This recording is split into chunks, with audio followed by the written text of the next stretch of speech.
Hello, my name is Marcus. I'm the compiler of a collection of therapy quotes entitled Psychoanalytic Self Awareness Quotes. This is TQ 91 to 94. Therapy quote number 91.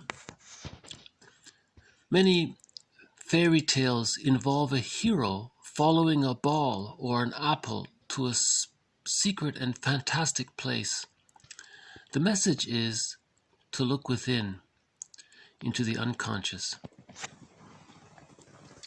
So there again is reference to the idea that fairy tales represent the unconscious, the world within. So remember, Klein said we live in two worlds, the external world and the inner world. This inner world is depicted using fairy tales and myths. And the quote says that in some fairy tales, if the person has to follow a ball or an apple to this fantastic other world. See, remember, if we're going to talk about this other world, so we have this inner world that we're not aware of, so we create some other fantastic other world. Usually it's in the forest or on the ocean or in outer space.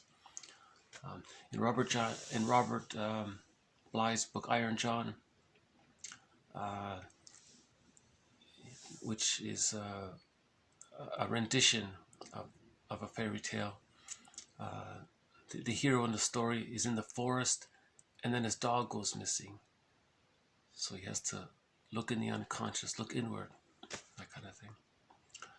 And remember what the child said? Fairy tales are true on the inside. They're true in the inside world, but they're not true in the outside world. Right. This quote, by the way, is from Marie-Louise von Franz. She's the one that wrote the book Puer Aeternus, Eternal Youth. And she has this anecdote that she tells that every time a person with a narcissistic pattern visited her, she wanted to point out to them that they're not that special because there are so many people like him. Remember, the narcissistic pattern is an imaginary construct a person makes to compensate for the feeling self being exiled. It's too painful. So we imagine being superior and so important, entitled, and then she would say, you think you're so special? That guy thinks he's so special. This other one does the same thing. You guys are a dime a dozen, How are you so special? And I think she also said many of them didn't like to hear that, Because remember, the narcissistic pattern is when the person's identified with this glorified, perfect image of himself. And they regard feedback as criticism because they think they're so perfect. And what they're looking for is mirroring to reinforce that. But she said that was her way to start the process of healing the narcissistic pattern, to help a person get in touch with this other world within. TQ 92. Odysseus's journey homeward demonstrates the personal healing that can come from facing one's inner conflicts. So this is very hopeful. Healing does take place when we face our inner, look at our defense mechanisms, how they arise, why they arise, what are they in response to? Are there defense mechanisms that hide defense mechanisms? Are there layers of defense mechanisms? So when we face all this and integrate the parts and reach whole object relations, right? That's the forgiveness and the Ubuntu. Ubuntu was discussed in yesterday's video. So Ubuntu is we find our humanness in our humanity. So healing takes place when we integrate the parts of ourselves. Someone called it psychosynthesis. So we're no longer using primitive defense mechanisms, projective identification, splitting, and reaction formation, and all those other ones. When we reach whole object relations, we're balanced. We're reunited with our feeling self. there's that inner marriage, Merriam-Woodman calls it. We're reconnected with ourselves. We found home. Odysseus is back with Penelope. He's back at Ithaca, his home. In the meantime, he's got to face his inner complex, which leads to TQ 93. Poseidon, the unconscious, insinuates himself into Odysseus's journey. The story becomes the sea gods as well. Somehow and to some purpose, these two, man and god, are traveling companions of a kind. Yeah, I really like this quote. You see, so remember, the unconscious, so Poseidon is the personification of the unconscious. So the unconscious can be described as the ocean, and let's personify it as a god, and let's name him Poseidon. So in other myths, maybe there's another name. So Poseidon, which is, in other words, a part of oneself, insinuates itself to the person. You see, so the unconscious, Poseidon, is talking to the conscious ego, is talking to the person, saying, hey, you've ignored me for so long, you've buried your feelings down here, I don't like it, I'm going to start to make you aware of it, right? So now there's the connection between the conscious and the unconscious, and they are traveling companions. I like that. So the conscious ego, the human, that's the mortal, and the unconscious, that's personified as the god. So the mortal and the god, they're traveling companions. So it's really two parts of the same person. There's a clip from a TV series about Odysseus I thought I would play. So in the clip, you're going to see the ocean described as Poseidon, the person. So the ocean is speaking. He's Poseidon. Again, that's a part of us. And he's going to say to Odysseus, you know, it's time you start feeling. You've lived this macho man, narcissistic, bantam rooster act for so long, but what you're doing is you're betraying yourself, me, the unconscious, the feeling self. You're betraying me, he's saying. This is the part of himself, talking to himself, right? So one part of the person is talking to another part of the person, and that part is saying, you're betraying me, you see? And you're betraying other people. And you're caught in this imaginary false self-image.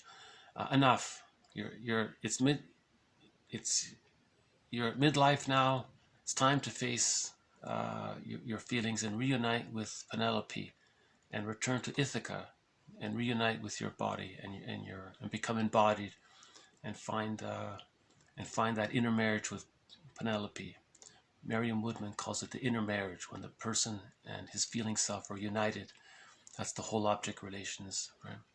So in the clip, Poseidon says to Odysseus, you're going to start to feel this. He actually says you're going to suffer. He doesn't mean you're going to, true on the inside, so emotionally suffer. He's going to start to feel his grief. He's going to feel the abandonment depression. He's going to feel all those feelings related to needing to form an insecure attachment style and exile the feeling self. So Poseidon says, you're going to suffer. And Odysseus is looking around, what's going on? That's kind of like looking within, you know, what am I feeling? There's a feeling there. I think I'm starting to feel something different here. There's what's going on here? So this is the beginning of the journey. And in the myth, this scene is just when Odysseus reached the end of his youth, you know, and he's going to enter into middle adulthood, right? Okay, so I'll just play the clip. This is from a 1997 TV miniseries called The Odyssey, starring Armand Assante. Okay.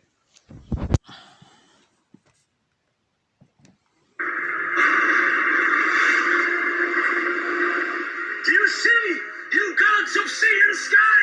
I come to Troy! Me, Odysseus, a mortal man of flesh and blood and bone and mind!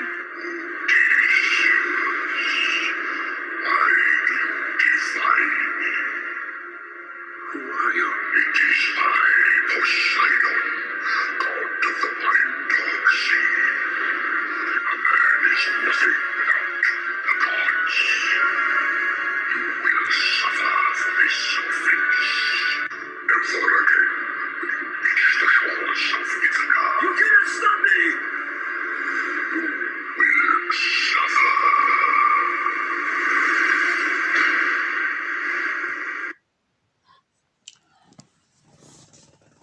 So the clip is called A Man is Nothing Without the Gods. A man is nothing without his unconscious, without his feeling self. So this is the mythology. The mythology means the unconscious. A man is nothing without the mythology, without the fairy tales, without his emotional world, without this other world, without this part of himself, this major part of himself. Robert Bly said, there's this other that walks with you.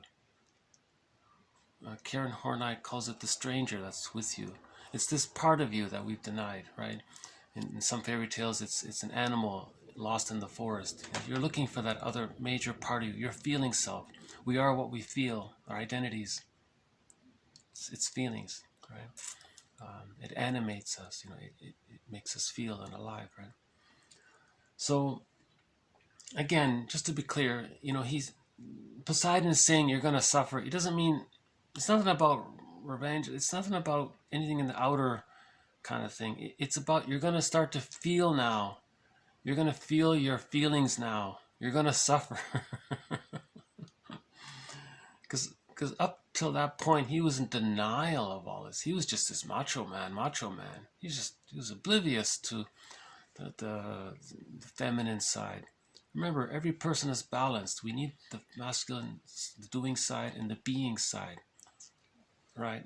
To heal the split, so we're reunited within, right?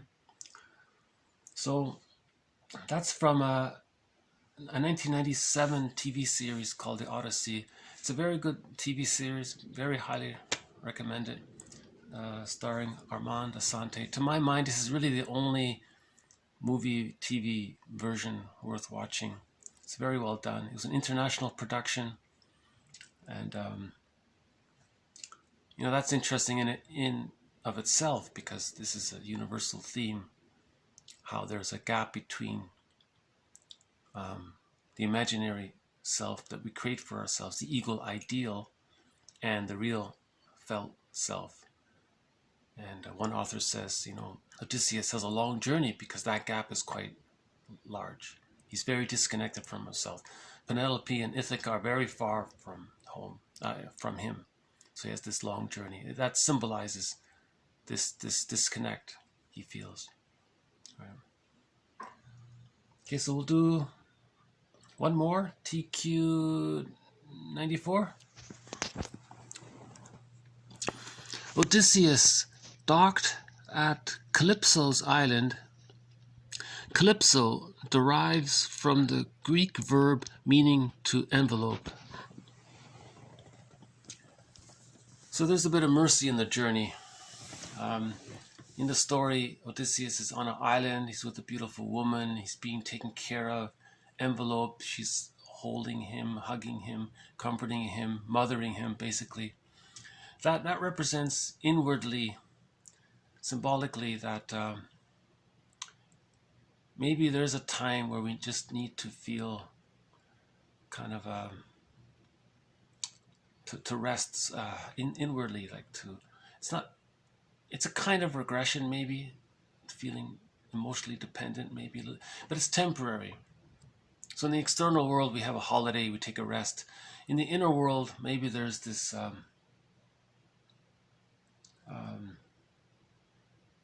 somehow holding yourself inside, like comforting yourself inside. It might be a time when we pause to integrate what we've learned, So we're taking care of ourselves, we're holding ourselves, we're allowing things to percolate in cells, incubate and percolate. So we're taking that inner timeout, so to speak. Just like there's an outer timeout, maybe there's a sort of inner timeout. And yeah, I'm not fully sure myself how to describe that, but it feels like there's a kind of mercy there. Just like we take a rest, there's a mercy there. We got to take a break. There's something similar on the inside that takes place. You know, this TV series, 1997 TV series by Hallmark, you know, they hired a well-known composer to do the soundtrack. His name is Edward Artemiev. Edward Artemiev or Miev, I'm not sure. And I was thinking, you know, this composer, he must have wondered, how am I going to create a song to describe the time with Calypso on the island in that restful state, where he's being held, he's holding himself, there's like a self-love there, he's really just nurturing himself. So it's like an inner nurturing taking place. Maybe he's allowing the love in his life, maybe he's allowing to let that sink in. He did receive love in his life, maybe he denied it, now he's gonna let it sink in, envelope, and let it integrate into himself. He's going to integrate the love that he's experienced in his life. So anyways, I thought I'd play a part of the song from it. This is from the soundtrack to the series.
So I was thinking maybe that's his attempt to musically describe that enveloping feeling, that awing, and the feeling that's security. And yeah, this I highly recommend the TV series 1997 by Hallmark, starring Armand Desante. And the soundtrack, there's some beautiful melodies on there. Calypso is one of them. Track 24, the finale song, that's a very beautiful melody. Yeah, number 24, track 24.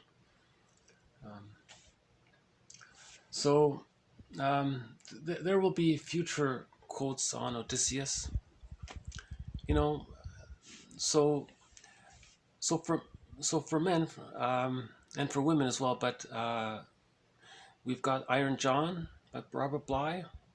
We've got the book Beyond the Hero by Alan Chinin. There's this little mini book called He, just the pronoun he, by Robert A. Johnson. There's an animated film about Peer Gynt. There's this TV series, The Odyssey. See, there's a lot of these are wonderful supportive, guiding, inspirational, communicative messages for healing. And